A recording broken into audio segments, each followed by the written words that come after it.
श्री शिवाय नमस्तुभ्यम दोस्तों। वैदिक पंचांग के अनुसार चैत्र माह चल रहा है, कृष्ण पक्ष भी चल रहा है। तो त्रयोदशी तिथि की शुरुआत जो होगी वो 27 मार्च को रात्रि में लग जाएगी। 1:42 पर शुरू हो जाएगी। वहीं तिथि का समापन 27 मार्च को रात्रि 11:03 पर होगा।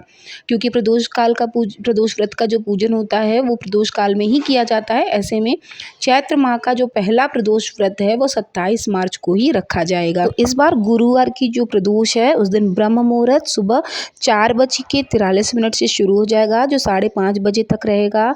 सूर्योदय सुबह 6:18 पर होगा और सूर्यास्त का जो समय है वो 6:35 पर होगा। क्योंकि शिव जी की पूजा में प्रदोष काल का विशेष महत्व होता है, तो प्रदोष काल का जो शुभ मुहूर्त है वो शाम को 6:36 से लेकर रात में 8:56 तक है।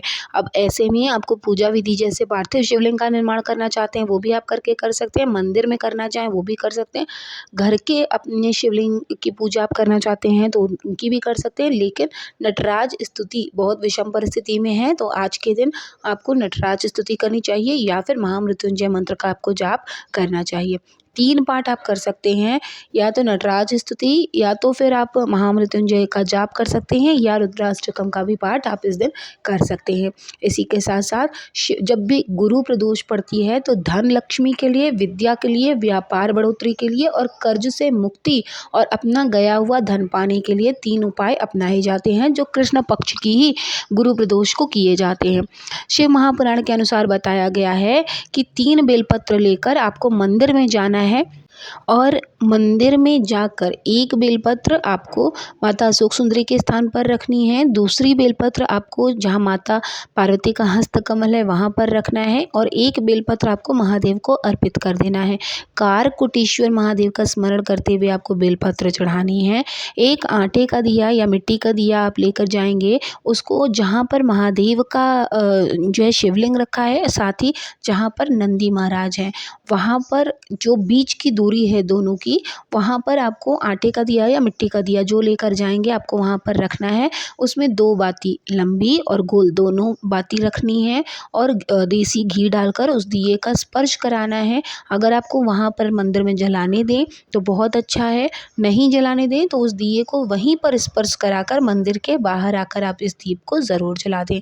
महादेव का स्मरण करेंगे और जैसा कि मैंने आपको बताया कि इस दिन 3 तरह के पाठ आपको करने का बहुत लाभ मिलता है, नटराज स्तुति और महामृत्युंजय मंत्र का जाप या फिर रुद्राष्टकम। इनमें से कोई भी एक आप पाठ कर लीजिएगा। करने के बाद आपको घर आ जाना है। जो भी आपकी मनोकामना है कर्ज मुक्ति से संबंधित या फिर जो गया हुआ धन है आपका, वो आपका वापस आने की इस दिन पूरी की पूरी संभावना होती है। दूसरा है 12 बेलपत्र का एक उपाय किया जाता है गुरुवार के प्रदोष के ही दिन। आप इसको शुरू करेंगे, उसके बाद आप चाहें तो इस उपाय को प्रदोष के प्रदोष भी कर सकते हैं या प्रदोष को शुरू कर लीजिएगा। ये देखिए विषम परिस्थितियों में करने वाला काम है। कभी कभी ऐसा होता है कि काम हमको इमरजेंसी ऐसी पड़ जाती है, चाहे वो पैसों को लेकर कह लीजिए या किसी भी काम को लेकर। तो आपको क्या करना है, कनेर का 1 फूल, 1 शमी पत्र, 1 बेलपत्र लेकर आपको सिर्फ और सिर्फ महादेव का स्मरण करते हुए आपको उन्हें अर्पित कर देना है। उसके बाद आप चाहें तो 1 लोटा जल चढ़ाने के बाद भी अर्पित कर सकते हैं, या पहले आप 1 लोटा जल अर्पित कर दीजिए, उसके बाद ये तीनों चीज़ें चढ़ाकर मंदिर में दिया जला दीजिए, थोड़ा सा उनका कोई जाप कर लीजिए या पाठ कर लीजिए, उसके बाद वापस अपने घर चले आइए। ये उपाय जो है ना, ये आप अपने घर के मंदिर में शिवलिंग में भी कर सकते हैं। साथ ही पार्थिव शिवलिंग का अगर पूजन कर रहे हैं तो आप कुछ भी ना चढ़ाएं, अगर तो सिर्फ 1 शमी पत्र, 1 बेलपत्र और 1 कनेर का पुष्प चढ़ाएंगे। और अगर पार्थिव शिवलिंग का निर्माण घर में करके कर रहे हैं तो 1 अखंड चावल का दाना आप ज़रूर अर्पित करेंगे। ऐसा करने से आप प्रदोष काल में प्रदोष के दिन बार बार, जैसे महीने में 2 पड़ती है, एक शुक्ल पक्षी एक कृष्ण पक्षी की, दोनों प्रदोष में भी अगर आप करते हैं तो आपके रुके हुए जो काम है ना वो ज़रूर बनने लगते हैं। और अगर शिव महापुराण की अनुसार माने, अगर आप पूरे परिवार में सुख समृद्धि देखना चाहते हैं, आपके बच्चे भी खुश हों, आपके पति की भी तरक्की हो, आपको भी मानसिक सुख मिलता रहे, तो आपको 7 कनेर लेना है, 1 बेलपत्र। इसमें सिर्फ यही एक उपाय है जो आपको काम कर सकता है। देखिए प्रदोष काल की पूजा अलग होती है। मासिक शिवरात्रि में आपको सफ़ेद फूल से श्रृंगार ज़रूर करना चाहिए। मासिक शिवरात्रि में रात की पूजा होती है, ठीक है। प्रदोष काल में प्रदोष के समय की पूजा होती है जो शाम के समय लगभग होती है, और उसमें आपको बेलपत्र और एक 7 तरह का मतलब 7 कनेर का पीला वाला फूल लेना है और उसको महादेव को अर्पित कर देना है। एक बेलपत्र पे 7 कनेर का फूल रख कर आपको जो डंडी का मुख है वो आपकी ओर होगा।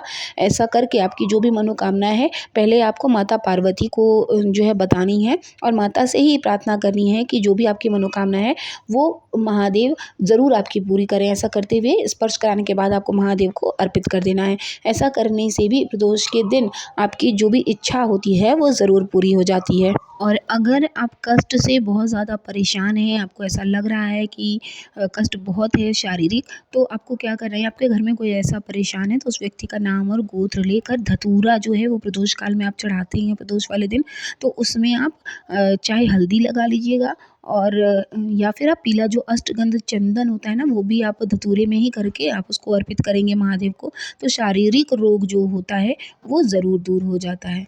इसी के साथ अगर आप व्यापार अपना बढ़ाना चाहते हैं या कोई नया बिजनेस करना चाहते हैं और आपका काम नहीं बन रहा है, पैसे को लेकर दिक्कत है, तो ऐसे में धतूरे का जो फल होता है, अंदर का जो सीड्स होते हैं, उनके जो बीज होते हैं उसको आपको निकाल लेना है और महादेव को अर्पित करने के बाद 1 लोटा जल आपको उन्हें अर्पित कर देना है। ऐसा करने से भी आपके जो भी बिजनेस से रिलेटेड प्रॉब्लम है वो ज़रूर ही सॉल्व हो जाती है।